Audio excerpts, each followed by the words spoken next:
86,000 ಜನ ಮುಸಲ್ಮಾನರು ಇರ್ತಕ್ಕಂಥ ಜಾಗದಲ್ಲಿ ದಾವಣಗೆರೆ ನಗರದ ಎಲ್ಲ ಮುಸ್ಲಿಂ ಮುಖಂಡರುಗಳು ಹೋಗಿ ಬೇಡ್ಕೊಂಡ್ರು ಮುಖ್ಯಮಂತ್ರಿ ಹತ್ರ,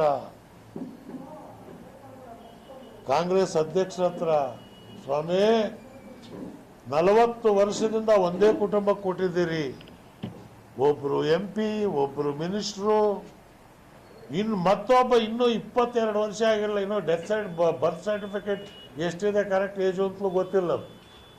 ಆ ಹುಡುಗನಿಗೆ ಕರ್ಕೊಂಬಂದು ನಿಲ್ಲಿಸ್ತವೆ ಅಂತಂತ ಹೇಳಿದರೆ ಇದು ಪ್ರಜಾಪ್ರಭುತ್ವನ?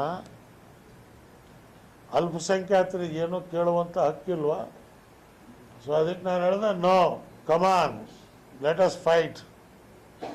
ನಾವಿವತ್ತು ದಾವಣಗೆರೆಯಲ್ಲಿ ಇದನ್ನು ಎಲ್ಲ ಸಮಾಜದ ಸಹಕಾರ ತಗೊಂಡು, ಹಿಂದುಳಿದವರು, ದಲಿತರು, ರೈತ ಸಂಘದವರು,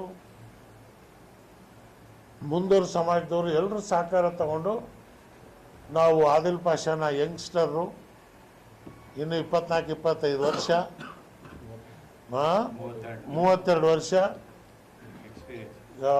ಆಮೇಲೆ ಎಕ್ಸ್ಪೀರಿಯನ್ಸ್ಡ್ ಅಡ್ವೊಕೇಟ್ ಆಗಿರ್ತಕ್ಕಂಥವ್ರು, ತಂದೆನೂ ಕೂಡ ಅವ್ರು ರಾಜಕಾರಣದಲ್ಲಿ ಶಿವಶಂಕರಪ್ಪನಿಗೆ ಗೆಲ್ಲಿಸ್ತವ್ರು. ನಿಮಗೆ ಗೊತ್ತಿದೆ 3 ಎಲೆಕ್ಷನಲ್ಲೂ ಶಿವಶಂಕರಪ್ಪ ಎಲೆಕ್ಷನಲ್ಲಿ ನಾನೇ ಬಂದಿದ್ದೆ.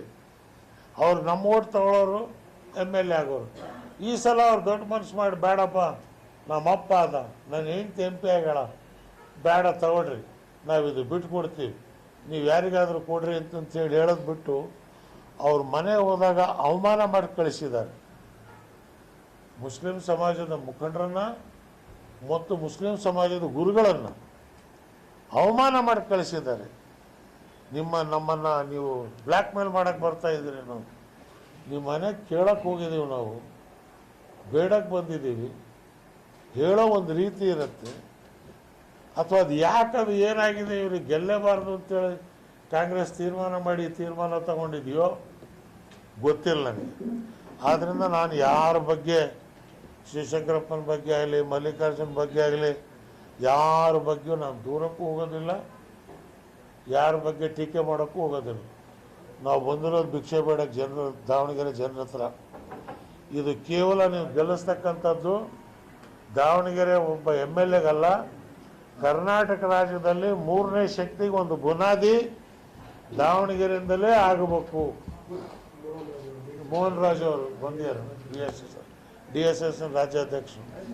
ಸೊ ಅದಕ್ಕೆ ಇವತ್ತಿನಿಂದ 8ನೇ ತಾರೀಕು ತನಕ ನಾವೆಲ್ಲರೂ ಇಲ್ಲೇ ಇರ್ತೀವಿ.